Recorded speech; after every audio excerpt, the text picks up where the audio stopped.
எல்லோருக்கும் வணக்கம். உங்களை மறுபடியும் என் சேனல் மூலமாக சந்திக்கிறதுல ரொம்ப ரொம்ப சந்தோஷம். ஸோ இன்னைக்கு நம்ம பார்க்க போகிற தலைப்பு பார்த்தீங்கன்னா எமோஷனல் ஃப்ரீடம் டெக்னிக்.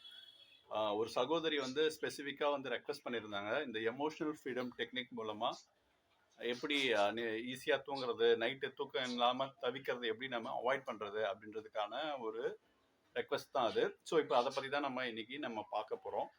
ஸோ அதுக்கு முன்னாடி இந்த எமோஷனல் ஃப்ரீடம் டெக்னிக் அப்படின்னா என்ன அப்படின்றத நம்ம பார்த்துருவோம். இதை பற்றி டீட்டெயில்டாக நான் இன்னொரு முன்னாடியே ஒரு வீடியோ போட்டிருக்கேன். அதையும் நான் கீழே அந்த லிங்க்கும் கொடுக்குறேன், நீங்கள் அதையும் பாருங்கள்.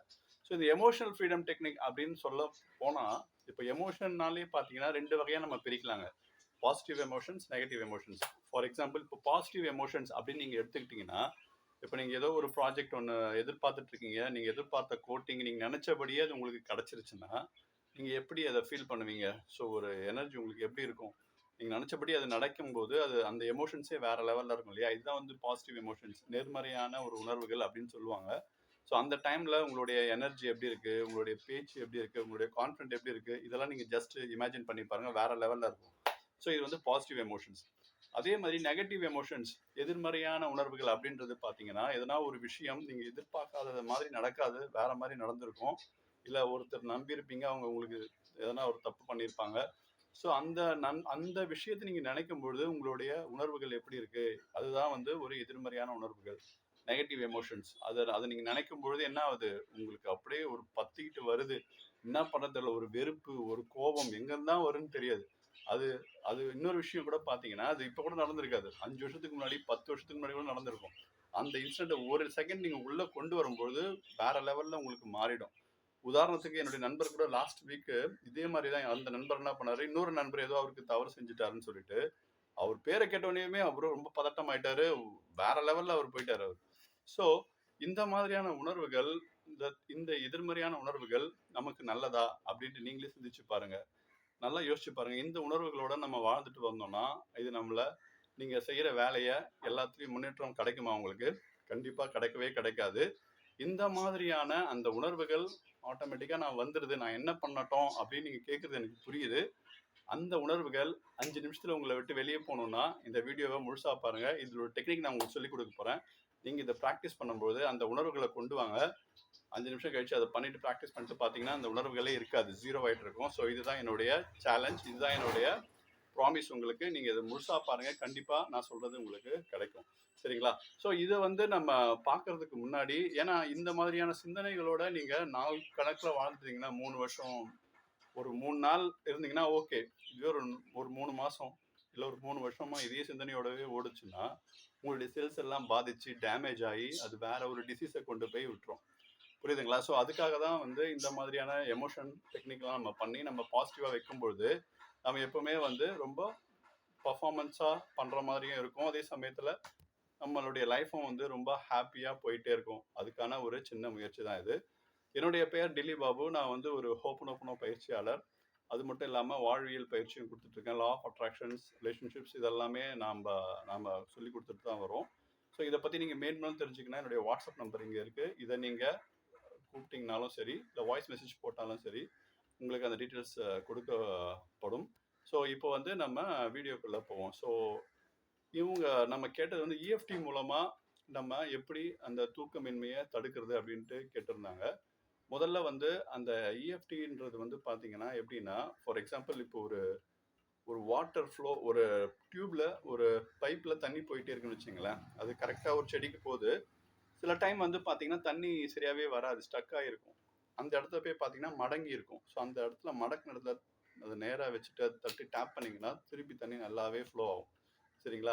இந்த மாதிரி நம்ம பாடியிலையும் சில மெரிடியன் பாயிண்ட்ஸ் எல்லாம் இருக்குது. ஸோ இந்த மெரிடியன் பாயிண்ட்ஸ்லாம் வந்து என்ன பண்ணுதுன்னா, ஸோ உங்களுடைய அந்த நெகட்டிவான எமோஷன் சிந்தனைகள் எல்லாம் போயிட்டு இந்த நெகட்டிவிட்டி உட்கார்ந்ததுனால அந்த நெகட்டிவ் எமோஷன்ஸ்னால அந்த ஃப்ளோ வந்து உங்களுக்கு தடைப்பட்டு இருக்கும். ஸோ நீங்கள் இந்த இந்த இதை இந்த பயிற்சி பண்ணும்பொழுது அந்த ரத்தத்தின் அந்த ஓட்டம் இருக்கு இல்லையா, அது சீராக போகும்போது உங்களுக்கு அந்த எமோஷன்ஸ் வந்து உங்களுக்கு வெளிவர ரொம்ப ஏதுவாக இருக்கும். ஈவன் சில பேர்லாம் பார்த்தீங்கன்னா காலைல தூங்கி இருப்பீங்க, தூங்கி எழுந்துக்கும் போதே ஒரே லேசியாக ஃபீலிங் இருக்கும். ஏன்னா ஒரு கில்ட்டியாக ஃபீலிங்காக இருக்கும். என்னடா அது இப்படி போயிட்டே இருக்கு லைஃபு, இந்த மாதிரியான சிந்தனையிலே தான் நீங்கள் ஸ்டார்ட் பண்ணுறீங்கன்னு வச்சுங்களேன். இன்ஸ்டண்ட்டாக உங்களை அந்த கில்ட்டிலேருந்து அந்த எமோஷன்ஸ்லேருந்து வெளியேற்றுறது கூட இதை நீங்கள் பண்ணலாம். ஒரு 5 மினிட்ஸ் இதை நீங்கள் பண்ணும் பொழுது அப்படியே உங்களுடைய டோட்டலாக உங்களுடைய மைண்டு சேஞ்ச் ஆயிரும். ஏன்னா இது வந்து பார்த்தீங்கன்னா அந்த லேசி எமோஷன்ஸாக இருக்கட்டும், இல்லை வேற எதனா எமோஷன்ஸாக இருக்கட்டும், உடனே போயிடாது.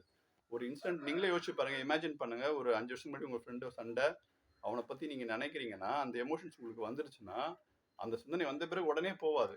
அந்த பர்சன் இருக்க மாட்டாங்க, அந்த சுச்சுவேஷன் இப்போ இருக்காது. இருந்தாலும் அந்த நினைவுகள் வந்து உங்களை அந்த 1 ஹவர் 2 ஹவர் 3 ஹவர்ஸ் சில ஃபுல் டே கூட கொண்டு போயிடும். உங்களுடைய எனர்ஜி எல்லாத்தையுமே சக் பண்ணிடும், அட்டைப்பூச்சி மாதிரி ஃபுல்லாக உறிஞ்சிடும். ஸோ அதுக்கானதான் பயிற்சி தான் இது. ஸோ நான் சொன்ன மாதிரி அந்த அந்த ஃப்ளோலாம் இருக்கு இல்லையா, அந்த நெகட்டிவிட்டிலாம் பார்த்தீங்கன்னா இப்போ நம்ம வீட்டில் கூட பார்த்தீங்கன்னா கார்னரில் தான் வந்து இந்த ஸ்பைடர்லாம் வீடு கட்டும். இந்த 8 கால் பூச்சிலாம் பார்த்துருப்பீங்க. அதெல்லாம் எங்கே போய் கட்டும்? ஒரு கார்னரில் போய் வீடை கட்டி அந்த நெகட்டிவிட்டி எல்லாமே ஒரு கார்னரில் போய் தான் உட்காரும். அந்த மாதிரி தான் இந்த நெகட்டிவிட்டி எல்லாம் போய் இந்த மெரிடியன் பாயிண்ட்ஸ் கார்னரில் போய் உட்காந்துட்டு நம்மளை இன்னும் ஒஸ்ட் ஆக்குது. ஸோ அந்த மெரிடியன் பாயிண்ட்ஸ்லாம் எங்கன்றதை நான் இப்போ ஒரு ஜென்ரலாக சொல்லிடுறேன். இப்போ பார்த்தீங்கன்னா ஃபஸ்ட்டு உங்கள் ஐப்ரோ இருக்கு இல்லையா, கண் புருவம் இருக்கு இல்லையா, இதுக்கு மேலே டேப் பண்ணுற மாதிரி இருக்கும். அதுக்கப்புறம் இந்த சைடில் நீங்கள் டேப் பண்ணுவீங்க. அதுக்கப்புறம் கண்ணுக்கு கீழே டேப் பண்ணுவீங்க. அப்புறம் உச்சந்தலையில் டேப் பண்ணணும். அதுக்கப்புறம் உங்கள் முஸ்டாச்சு இந்த மீசையாண்ட டேப் பண்ணுங்கள். அப்புறம் இங்கே டேப் பண்ணணும். அப்புறம் இங்கே காலர் போன் இருக்கும், 2 காலர் போன், இது நல்லா தொட்டு பாருங்கள். இந்த இடத்துல டேப் பண்ணணும். அதுக்கப்புறம் இந்த இடத்துல பக்கத்தில் 2 சைட்லையும் டேப் பண்ணிவிட்டு அதுக்கப்புறம் விரல் எடுத்துங்க. விரலில் இந்த நகமும் இந்த சதையும் சேருது இல்லையா, அந்த இடத்துல டேப் பண்ணுவீங்க. ஸோ ஒரு விரல்லையும் அந்த மாதிரி டேப் பண்ணணும். டேப் பண்ணிவிட்டு ஃபைனலாக வந்து இந்த கராத்தே சோக் பாயிண்ட்னு சொல்லுவாங்களே, இந்த இடத்துல நீங்கள் டேப் பண்ணுவீங்க. ஸோ இது வந்து ஸ்டார்ட் பண்ணும்போது இந்த இடத்துல தான் ஸ்டார்ட் பண்ணுவோம், முடிக்கும் போது இந்த இடத்துல முடிப்போம். முடிச்சுட்டு நீங்கள் அதை நீங்கள் முடிச்சிட்ட பிறகு அதை நீங்கள் செக் பண்ணிங்கன்னா உங்களுக்கு தெரியும். நீங்கள் இது தொடங்குறதுக்கு முன்னாடி ஒரு 3 கேள்வி நீங்கள் உங்களை கேட்டுக்கணும். ஸோ இப்போ உங்களுக்கு எந்த மாதிரியான எமோஷன் வருது? ஃபார் எக்ஸாம்பிள், இப்போ உங்கள் ஃப்ரெண்டு வந்து உங்களை ஏதோ ஒன்று பண்ணிட்டாரு, துரோகம் பண்ணிட்டாரு அப்படின்னு நினைக்கும் போது ஒரு கோபம் வருதா, வெறுப்பு வருதா, ஒரு சலிப்பு வருதா, என்ன வருதோ அந்த எமோஷன்ஸை நீங்கள் கேப்சர் பண்ணுங்க. ஸோ அதோடைய இன்டென்சிட்டி எவ்வளோன்னு பாருங்க. இப்போ 1 to 10 வச்சிங்களேன், 10 தான் ஹையஸ்ட், ஸோ 1ன்றது லீஸ்ட். ஸோ எந்த லெவலில் அந்த அந்த இன்டென்சிட்டி இருக்குன்றதை கேப்சர் பண்ணுங்க. ஃபார் எக்ஸாம்பிள் 8ல் இருக்குது, ரொம்ப ஊக்கமாக இருக்குது, 8 9ல் இருக்குன்னு வச்சுங்களேன். So first round EFT முடிக்கிறீங்க. அதுக்கப்புறம் நீங்கள் செக் பண்ணும்போது அந்த 9லேருந்து ஸ்டெப் டவுன் ஆயிருக்கான்றதை நீங்கள் கம்பேர் பண்ண முடியும். அப்போ தான் வந்து உங்களுக்கு குறைஞ்சிருக்கான்றது உங்களுக்கு தெரிய வரும். சரிங்களா? சில பேர் இப்போ அந்த தூக்கம் வரல அப்படின்னும்போது ஏன் தூக்கம் வரல அப்படின்றத நீங்கள் ஜஸ்ட் இமேஜின் பண்ணுங்கள். வாழ்க்கையை நினச்சி ஒரு சலிப்பு, ஒரு வெறுப்பு, என்ன எமோஷன்ஸ் உங்களுக்கு தோணுதோ அந்த எமோஷன்ஸை கேப்சர் பண்ணுங்கள். அதோட ரேட்டிங் பாருங்கள், 1 to 10 எங்கே இருக்குது, 9ல் இருக்கா? ஓகே, அதையும் பேப்பரில் நோட் பண்ணி வச்சுக்கோங்க. தேர்ட் வந்து எத்தனை காலமாக இது இருக்குது, எத்தனை நாளாக இருக்குது அப்படின்றதையும் நோட் பண்ணி வச்சுங்க. இத்தனை நாளாக இருக்குது. சில பேர்லாம் 25 வருஷம் வச்சுருந்ததெல்லாம் 5-10 மினிட்ஸ்லேருந்து அவங்க அதுலேருந்து விடுபடும். ஸோ அப்போ தான் உங்களுக்கு அதோடைய மகத்துவம் புரியுன்றதுக்காக நான் சொல்ல வரேன். ஸோ நீங்களும் இந்த மாதிரி நோட் பண்ணி வச்சுங்க. எக்ஸசைஸ் பண்ணுறதுக்கு முன்னாடி நோட் பண்ணி வச்சுட்டு எக்ஸசைஸ் பண்ணிவிட்டு அது என்னன்றதை மறக்காமல் கமெண்ட் செக்ஷனில் தெரிவிங்க. சரிங்களா? இப்போ வந்து நம்ம இந்த டெமோ வந்து எதுக்கு எடுக்க போகிறோம்னா, நைட்டு தூக்கம் வரலன்னு சொன்னாங்க இல்லையா, அதுக்கான டெமோ தான் எடுக்க போகிறோம். ஸோ ஏன் நைட்டு தூக்கம் வரல அப்படின்னு நீங்கள் உங்களே கேள்வி கேட்டிங்கன்னா, வாழ்க்கையை நினச்சி சில பயம், சில சலிப்பு இதெல்லாம் இருக்குதுன்னு வச்சிங்களேன். இப்போ சலிப்பே வச்சுப்போமே, இந்த சலிப்பு அந்த எமோஷன்ஸ் வந்து எத்தனை இருக்குது? ஃபார் எக்ஸாம்பிள் 7 இருக்குது, 8 இருக்குன்றதை நோட் பண்ணி வச்சுக்கிட்டு இப்போ நம்ம டேப்பிங் ஸ்டார்ட் பண்ண போகிறோம். ஸோ என் கூடவே நீங்களும் இந்த டேப்பிங்கை ஸ்டார்ட் பண்ணுங்கள்.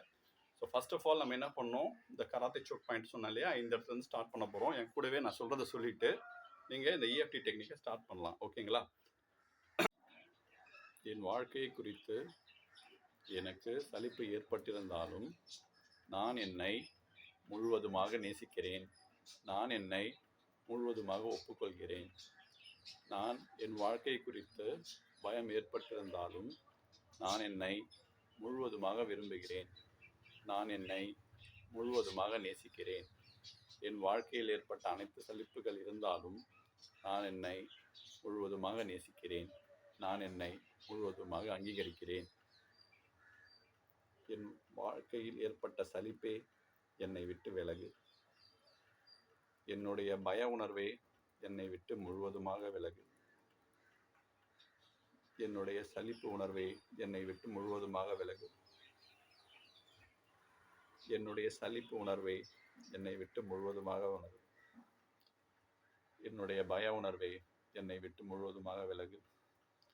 என் வாழ்க்கையை குறித்த சலிப்பு உணர்வே என்னை விட்டு முழுவதுமாக விலகு. என் வாழ்க்கை குறித்த சில பயங்களே என்னை விட்டு முழுவதுமாக விலகு. என் வாழ்க்கையை குறித்த சலிப்பு உணர்வுகளை என்னை விட்டு முழுவதுமாக விலகு. என் வாழ்க்கையை குறித்த என்னுடைய பயமே என்னை விட்டு முழுவதுமாக விலகு. என்னுடைய வாழ்க்கையை குறித்த சலிப்பே என்னை விட்டு முழுவதுமாக விலகு. என் ஆரோக்கியத்தை குறித்த என்னுடைய சலிப்பே என்னை விட்டு முழுவதுமாக விலகு. என் உறவுகளை குறித்த என்னுடைய சலிப்பே என்னை விட்டு முழுவதுமாக விலகு. என்னுடைய முன்னேற்றத்தை குறித்த என்னுடைய சலிப்பே என்னை விட்டு முழுவதுமாக விலகு. என் செல்வத்தை குறித்த என்னுடைய விழிப்பே என்னுடைய சலிப்பே என்னை விட்டு முழுவதுமாக விலகு. எத்தனை சலிப்புகளின் வாழ்க்கையில் ஏற்பட்டிருந்தாலும் நான் என்னை முழுவதுமாக விரும்புகிறேன். நான் என்னை முழுவதுமாக நேசிக்கிறேன். நான் என்னை முழுவதுமாக அங்கீகரிக்கிறேன்.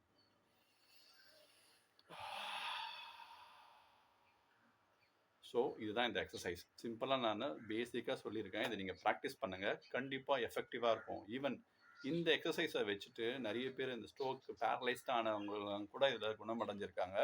இதில் சந்தேகமே வேண்டாம். உங்களுக்கு காலைல தூங்கி எழுந்துக்கிறீங்க, லேசியாக ஃபீல் பண்ணுறீங்களா, உற்சாகமே இல்லையா, உடனே அந்த லேசி அந்த எமோஷன்ஸை எடுத்துகிட்டு, சோம்பேறித்தனம் அந்த எமோஷன் எடுத்துகிட்டு நீங்கள் இதை ப்ராக்டிஸ் பண்ணுங்கள். உற்சாகமாயிருவீங்க. ஒரு 5 நிமிஷத்தில் உற்சாகமாயிருவீங்க. ஸோ இதெல்லாம் நீங்கள் ப்ராக்டிஸ் பண்ணிவிட்டு, பயிற்சி பண்ணிவிட்டு என்னுடைய கமெண்ட் செக்ஷனில் நீங்கள் போட்டிங்கன்னா நான் ஐ ஃபீல் பிளஸ்ட். சரியா? நீங்கள் இதெல்லாம் கொஞ்சம் மாற்றம் உங்கள் வாழ்க்கையில் ஏறினாலே எனக்கு ரொம்ப சந்தோஷம். ஸோ இந்த வீடியோ உங்களுக்கு பிடிச்சிருக்கும்னு நினைக்கிறேன். ஸோ மறக்காமல் என் சேனலை சப்ஸ்கிரைப் பண்ணாதவங்க தயவுசெய்து சப்ஸ்கிரைப் பண்ணுங்கள். உங்களுடைய உறவினர்கள், நண்பர்கள் அவர்களுக்கும் இந்த விஷயத்தை ஷேர் பண்ணுங்கள். நீங்கள் ஷேர் பண்ணுறதுனால அவங்க லைஃப் மாறுச்சுன்னா அந்த புண்ணியம் உங்களுக்கும் கிடைக்கும். ஸோ தயவுசெய்து மற்றவங்களுக்கும் இதை ஷேர் பண்ணுங்கள். ஸோ இதை குறித்து இன்னும் மேலும் டவுட்டு, இல்லை நான் ஃப்ரீ கிளாஸ் வரேன், இல்லை நான் பெய்ட் கிளாஸ் வரணும், நான் என்ன பண்ணணும், நான் கற்றுக்கிற ஆர்வமாக இருக்கேன் அப்படின்னு நீங்கள் நினச்சிங்கன்னா என்னுடைய வாட்ஸ்அப் நம்பர் இங்கே இருக்குது. நீங்கள் இதில் வாய்ஸ் மெசேஜ் மூலயமா மெசேஜ் போடுங்க. நான் பேசிவிட்டு உங்களுக்கு திருப்பி வாய்ஸ் மெசேஜ் போடுறேன். ஸோ அது நம்ம ஃபர்தராக நம்ம எப்படி பண்ணுறதை நம்ம பண்ணுவோம். ஸோ இவ்வளவு நேரம் பொறுமையாக பார்த்தவங்க அனைவருக்கும், இந்த வீடியோவை பார்த்த அனைவருக்கும் என் மனமார்ந்த நன்றியை தெரிவித்து இந்த வகுப்பை இதோட நம்ம முடிக்கலாம். So I am sorry, please forgive me. Thank you, I love you. வணக்கம். தில்லி பாபு சம்பந்தம்.